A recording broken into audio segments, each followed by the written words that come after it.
A 500-kilogram sports car accelerates uniformly from rest, reaching a speed of 30 meters per second in 6 seconds.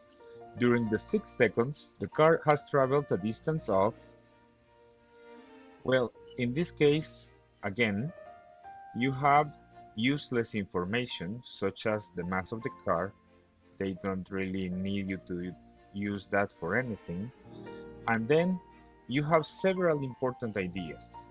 They tell you that accelerates uniformly from rest. So your initial velocity is zero, and there must be some kinematics equation that you can use because the acceleration is constant. The final velocity is 30 meters per second, and the time interval for that is 6 seconds. And they want you to find the displacement of the car.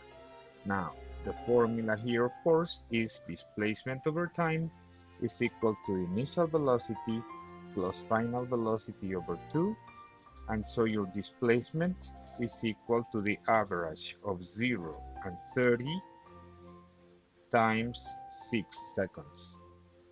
That adds up to 90 meters, which is option B.